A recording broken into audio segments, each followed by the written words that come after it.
listening tonight Surah Al-Anfal and Surah Al-Tawbah. And these two are Madani surahs. These were revealed in after the Hijrah, when Rasulullah ﷺ and Muslims were in Medina. The important thing about these two surahs is that these are the surahs of war. And there are rules of war and fighting, etiquettes of fighting, and other details are mentioned in these two surahs because these were revealed at the war time. We need to note that the Qur'an Al-Karim was revealed over a period of 23 years according to different situations. When somebody asked a question to Rasulullah, the ayat was revealed. When there was a dispute between a husband and wife, the relevant ayat were revealed. When Rasulullah was traveling, the traveling verses were revealed. So when the war was going on, the war verses were revealed. When there was a peace, the peace verses were revealed. So that's how the whole Quran is. Now these two surahs are particularly surahs of war in which the war rules have been mentioned.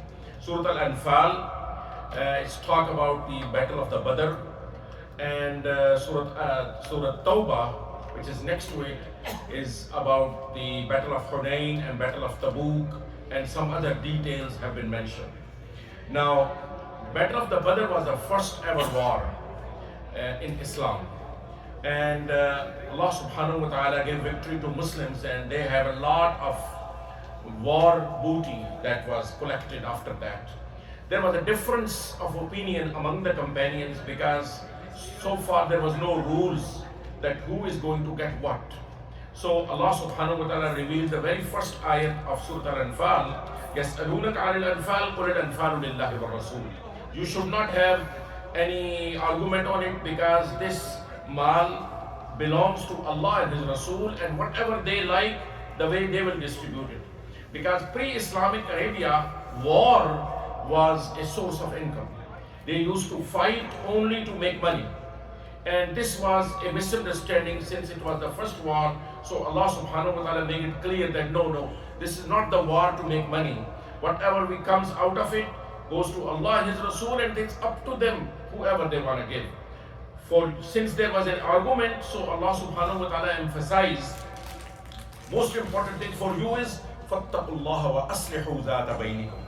You take care of your relationships. Don't hurt yourself. Don't make your relationship affected with that. That is the most important thing for winning a war, for being strong and strengthened. And Allah subhanahu wa ta'ala repeatedly mentioned in Surah Al-Anfal, يَا إِذَا لَقِيتُمْ فِئَةً فَاثْبُتُوا and وَلَا تَنَازَعُوا فَتَفْشَلُوا وَتَذْهَبَ رِيحُكُمْ. If you will keep on arguing, fighting with each other, Allah will take away your power and you will become weak and you will lose. So the first thing and the most important thing, relationship should be strong and they should be get together. Allah subhanahu wa ta'ala mentioned some other rules of war. For example, it's a very important rule of war mentioned in Surah Al-Anfal, verse number 60 and 61. وَإِن جَنَحُوا لِلسَّلْمِ فَاجْنَحْ لَهَا وَتَوَكَّلْ عَلَى اللَّهِ. If, when you are fighting with the enemy inclines towards peace, they say, okay, we want a peace, we don't want to, then it is not allowed Muslims that they keep on fighting. They must stop and they consider that peace offer seriously. Even if it is a trick of the enemy. Allah subhanahu wa ta'ala says, وَإِن يُرِيدُوا أَن يَخْدَعُوكَ فَإِنَّ حَسْبُكَ اللَّهُ. Even if they are trying to deceive you, just trust Allah. Don't let this peace offer go away. These are the rules of the war that has been mentioned in Surah Al-Anfal. Now, one of the objections on the Quran from the Christians and from many other non-Muslims is that this is a violent book. Why is it talking about war? Why is it talking about killing? There's nothing like that mentioned in the Gospels, in the New Testament which is the Christian book. Now, it's very interesting that after Isa alayhi salam, when they developed a religion, Christianity, and they made Gospels for that, they did not put any war. So in the beginning of the Christian years, the priests used to teach them, if somebody slapped you on your right cheek, give him your left cheek. Then let him slap more. Because there is no war, we don't fight with anybody. But very soon they realized, this is not going to work. because war is a necessity. You have to defend yourself. Since there were no rules in the book, they came up first with an idea. They call it the idea of just war. That we will have war, but only when it is justified. Later on, they developed into holy war, the concept of the holy war. And since there were no rules in their book, they made their own rules. So they kept on making rules until they reached to a movement which is called in the history of Christianity Inquisition movement. We need to check on this really on the Google. In Spanish Inquisition, French Inquisition, and other Inquisition. What was Inquisition? Inquisition were those church courts. If anybody who goes against the church, there will be a court like a military court, and they will make a decision. And subhanallah, the worst, the horrible decisions in the history of humanity were made by those church courts. This is called Inquisition. Skinning people alive and making their body parts separate. Even they invented machines in which they put a human being and they will move that machine, and gradually the live person will feel his legs and his arms are being separated from the body. You can still see those pictures on the Google. And you know, all those machines have written on the top, "Glory be to God," which means these were something religious. And subhanallah, Qur'an comes and gives the rules. And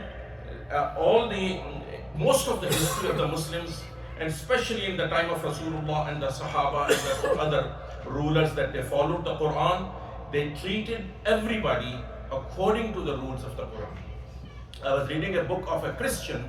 He says that when Muslims ruled over Christians, they dealt with them according to the Qur'an, how to deal with the people of the book. But when Christians ruled over the Muslim world, when they colonized the Muslim world, there were no rules. It was absolutely exploitation. That they were just misusing their rule and they were using it. So that is the blessing of Allah subhanahu wa ta'ala. Rasulullah sallallahu alayhi wa sallam used to give rules to the armies that you will not kill women, you will not kill children, you will not burn crops, you will not demolish buildings, you will not disturb the people worshipping in their religious places. So these rules that they followed everywhere, that's why people accepted Islam. There is a very well-known British author who writes about the book. The name of the book is Preaching Islam. He talks about how Islam spread it.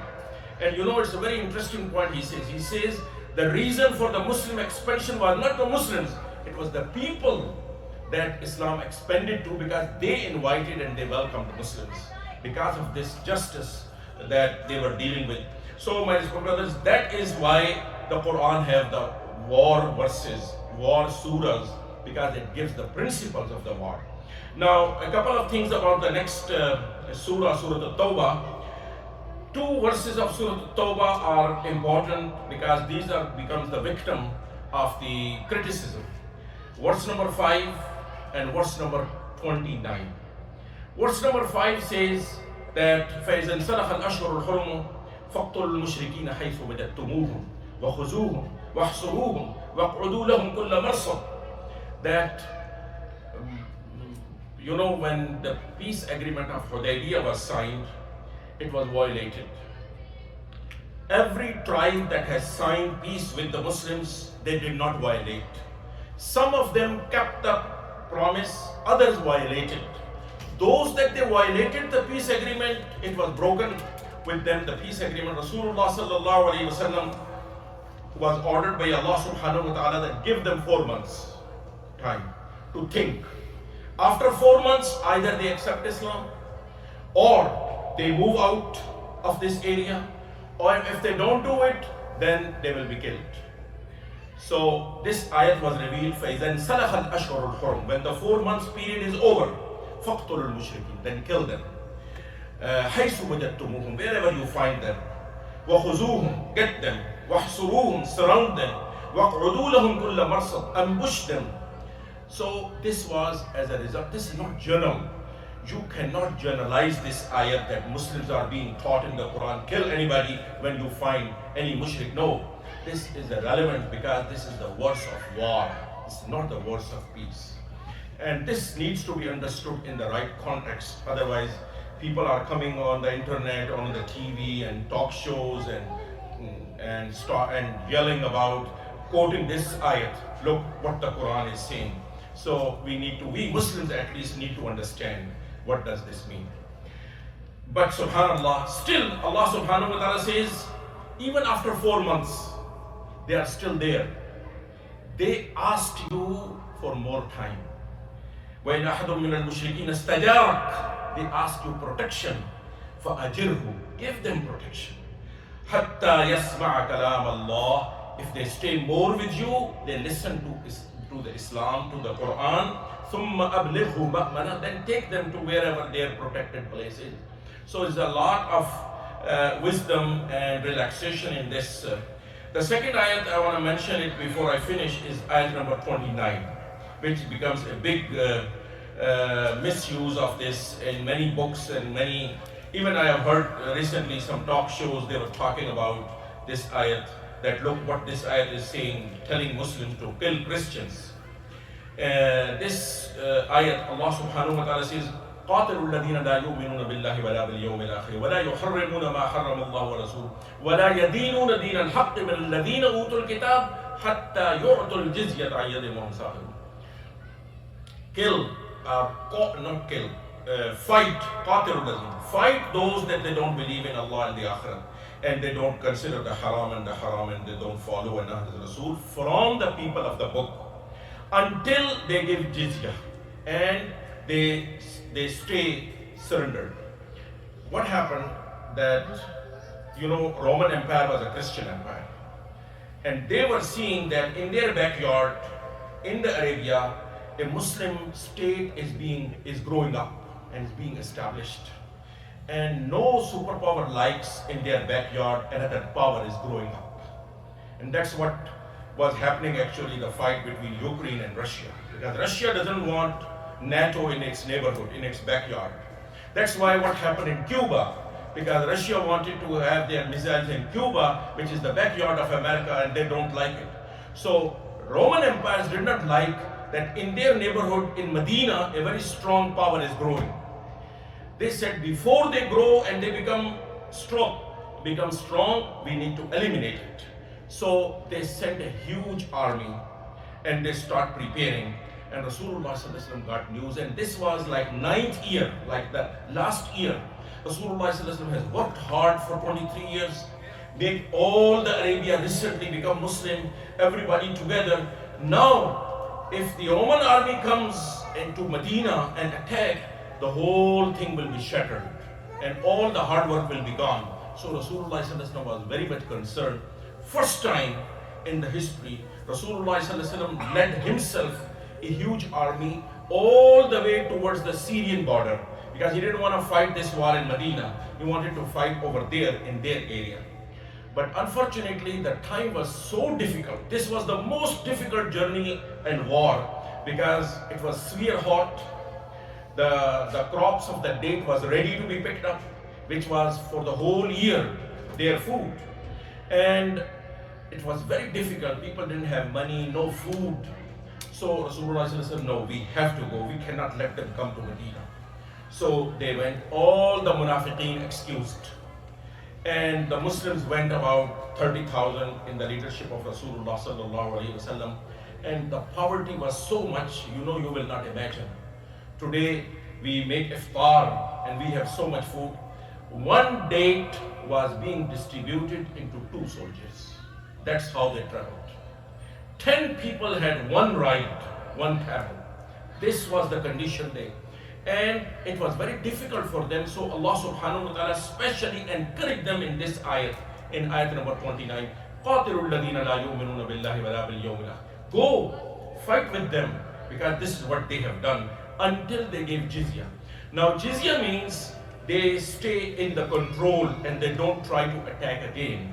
And jizya was very symbolic. It was nothing really valuable. You know what was the value of the jizya? For one whole year, the price of one dress. Like in today's time, you buy a shirt and a pant, every year, whatever it costs, you have to pay jizya, and that's it. In return, they will get protection of their property, their life, their religion, everything. But it was only symbolic, and that's what Allah subhanahu wa ta'ala mentioned. We need to understand this background of this ayah, then we look at it accordingly, and then we will understand that why Allah subhanahu wa ta'ala is mentioning. But people that they criticize the Quran, they don't mention the peacetime verses. They mention only the wartime verses. Well, if you look at the peacetime verses, Allah subhanahu wa ta'ala says that those, they are not fighting with you, you have to deal with them righteously and piously. And you have to be very fair with them. Inna Allah yuhibbul muqsiteen. May Allah subhanahu wa ta'ala help inshallah and give us the right understanding of the Quran.